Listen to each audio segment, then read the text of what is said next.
Bonjour et bienvenue dans cette nouvelle vidéo. Aujourd'hui, on va faire de la programmation avancée avec Python et QGIS. Donc, on va travailler sur les musées parisiens dotés de l'appellation Musée de France. Ce travail vise à mieux comprendre l'accessibilité et l'intégration territoriale de ces équipements au sein du tissu urbain.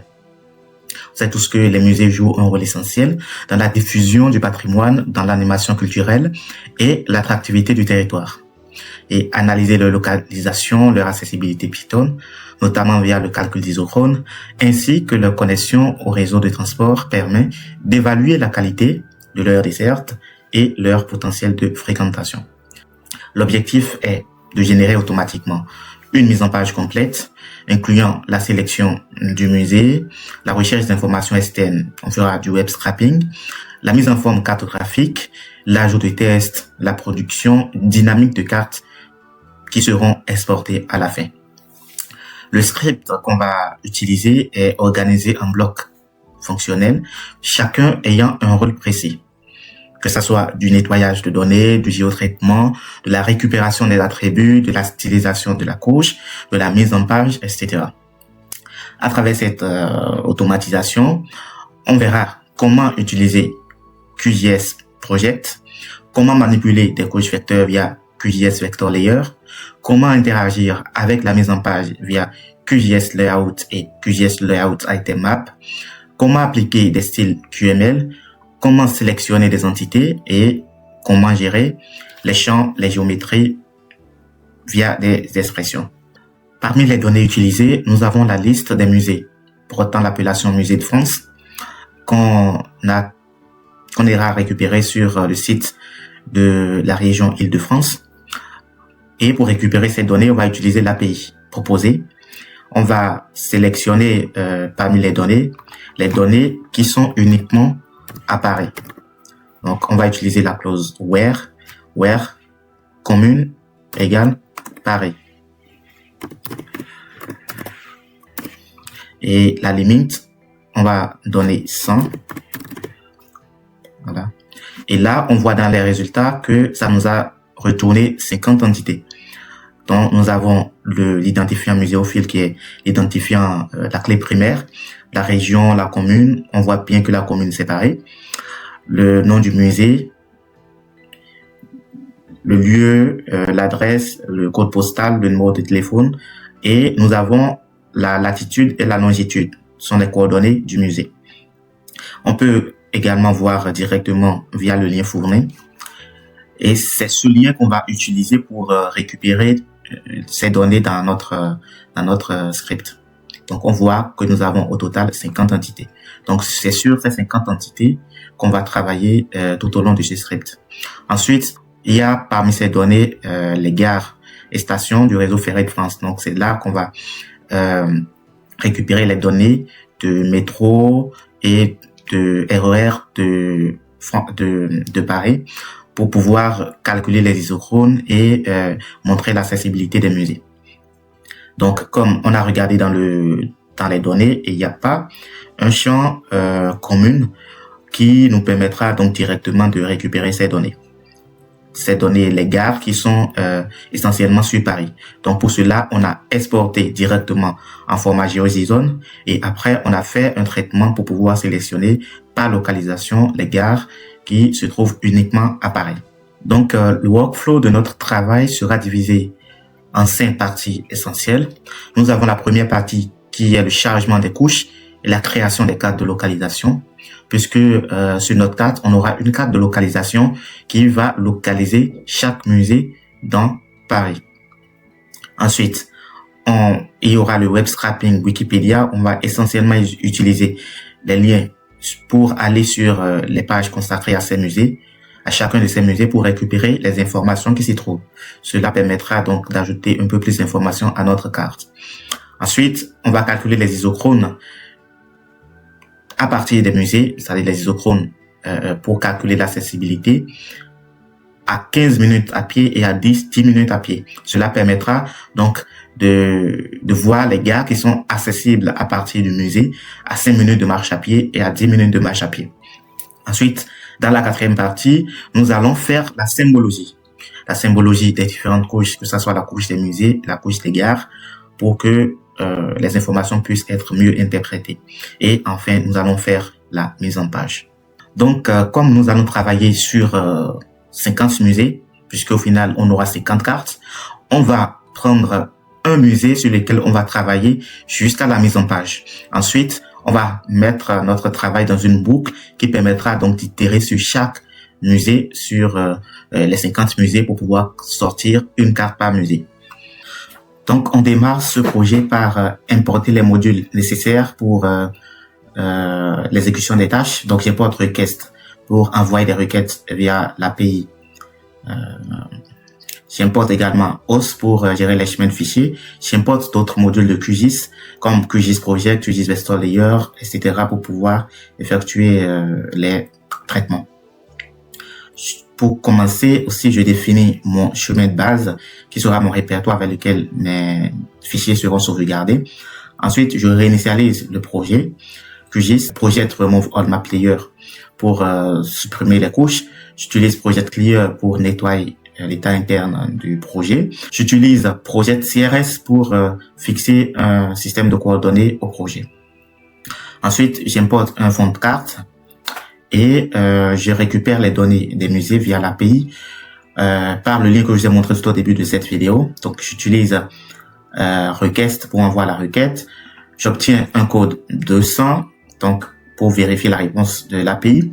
Je convertis donc la réponse JSON en dictionnaire Python et les musées seront extraits via result. Donc cela me permettra d'obtenir les données brutes pour pouvoir les transformer dans QGIS.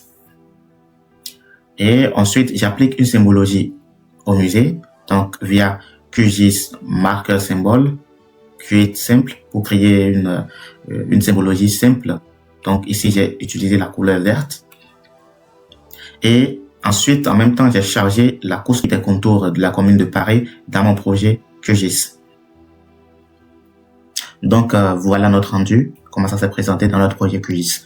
Ensuite, nous allons créer des cartes de localisation, donc via ce rendu, pour pouvoir localiser chaque musée dans Paris.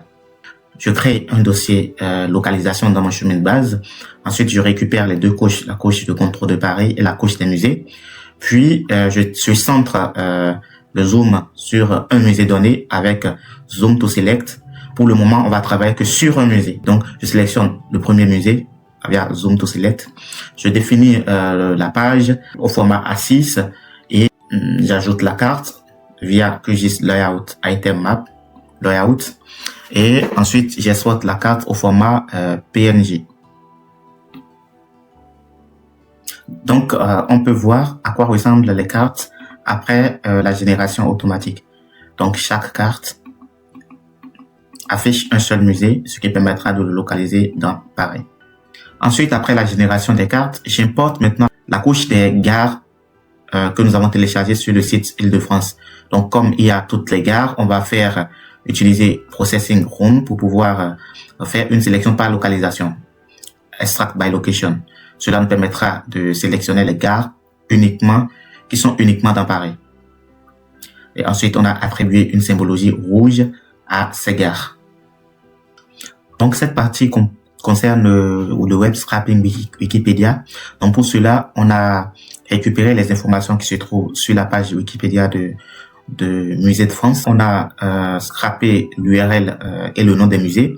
Ensuite, on l'a exporté au format CSV. De fait, on a scrappé l'URL depuis la page de chaque musée et toutes les informations qui se trouvent sur cette page ont été recueillies via le Summarize Test et HTML Parser. On va regarder dans la table attributaire et on voit bien que nous avons le nom scrappé, l'URL donc de chaque musée scrappé, puis l'information contenue dans le résumé concernant le musée. Donc on peut voir pour chaque musée qu'il y a le résumé. Donc voilà. Donc la partie suivante concerne le calcul des isochrones. Pour cela, on a récupéré notre clé API. On a récupéré également l'URL du service qui permet de calculer les isochrones. On a sélectionné le premier musée de notre couche. On a zoomé sur le musée sélectionné, puis on a calculé les isochrones à 5 minutes et à 10 minutes de ce musée. Donc pour la symbologie, on a attribué une couleur verte aux isochrones de 5 minutes et une couleur orange à l'isochrone de 10 minutes. Donc on a appliqué le symbole SVG au musée sélectionné, et pour les autres musées, on garde la symbologie de départ qui était la couleur verte. Donc on va exécuter ce code. Donc, on voit que l'isochrone a été calculé. On voit en vert les autres musées avec le symbole SVG, le musée sélectionné, et en rouge les autres gares. La prochaine partie est de mettre les symbologies aux gares. Principalement, on va sélectionner l'isochrone qui fait 10 minutes de marche autour du musée. Puis, on va importer un symbole SVG et l'attribuer à toutes les gares qui se trouvent dans le périmètre de 10 minutes. Pour pouvoir afficher le nom de la gare. Et donc, voici le résultat. Avec ce rendu, on pourra maintenant générer notre carte. Pour cela, on a importé les librairies nécessaires. On a créé une layout, donc dans le layout manager. On a donné un nom à notre carte. Pour cela, on a utilisé la clé primaire, donc l'identifiant muséophile qui se trouve dans le champ des musées. Voilà, pour pouvoir identifier chaque carte. Donc, pour cela, on a chargé une carte, on a mis le canevas courant, donc la vue de notre projet. On a redimensionné la carte avec le layout size et le layout point. Ensuite, on a fait une légende personnalisée. Pour cela, on a supprimé le nom des couches ici avec le Add Node Levels. Et ensuite, on a désactivé la synchronisation automatique avec le projet. Ensuite, on a ajouté un titre. Le titre a été récupéré directement sur la couche de musée, dans le champ non officiel du musée. Voilà. Et ensuite, tout en bas du titre, on a ajouté des informations qui sont dans le champ de la couche des musées, à savoir le nom, la date d'appellation, l'adresse, code postal, etc. Et ensuite, on a mis l'échelle de la carte avec QGIS Layout Item Scale Bar.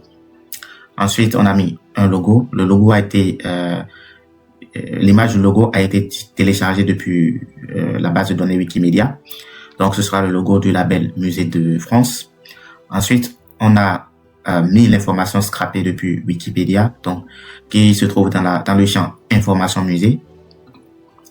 Et ensuite, on a fait une signature de la carte, c'est-à-dire on a mis le nom de l'auteur et la source. Pour cela, on a ajouté la date de la réalisation avec datetime, ce qui permettra de mettre la date à laquelle la carte a été générée. Ensuite, on a mis un logo du master. Tout ça, ce sont des habillages qu'on pourra adapter au goût.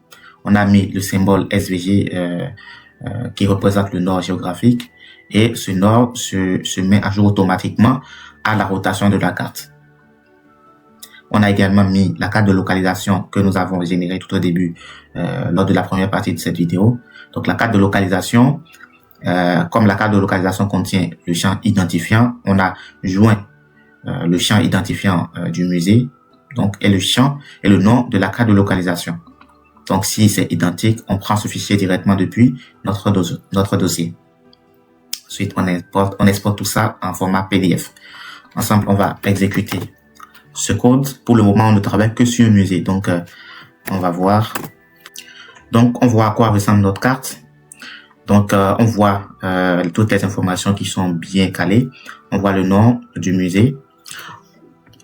On voit les informations issues de la table attributaire. On voit la carte de localisation donc du musée que nous avons générée tout au début de la vidéo.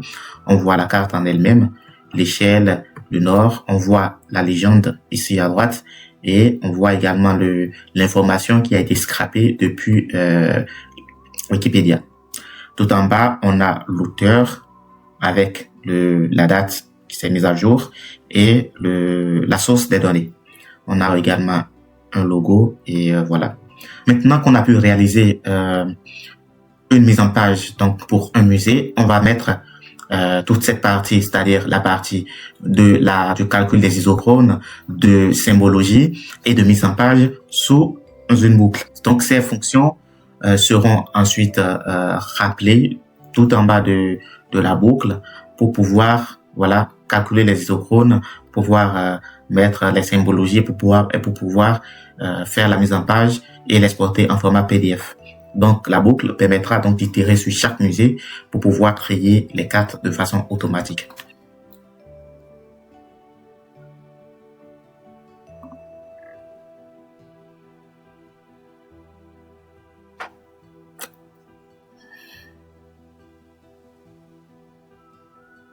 Donc, on peut voir là toutes les cartes qui ont été générées.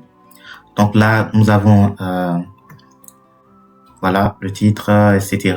Donc, et l'information et tout. Donc, on peut prendre les cartes au hasard. Voilà.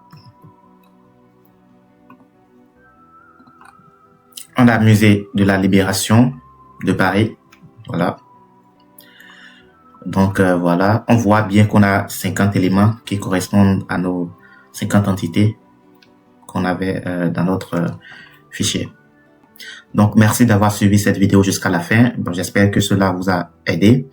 Et on voit que l'automatisation des tâches dans QGIS via PyQGIS aide à éviter les tâches répétitives et à uniformiser la mise en page des cartes.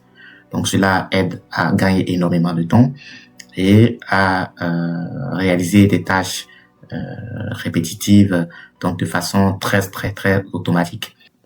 Donc, vous pouvez accéder au script complet via le lien qui se trouve en bas de cette vidéo.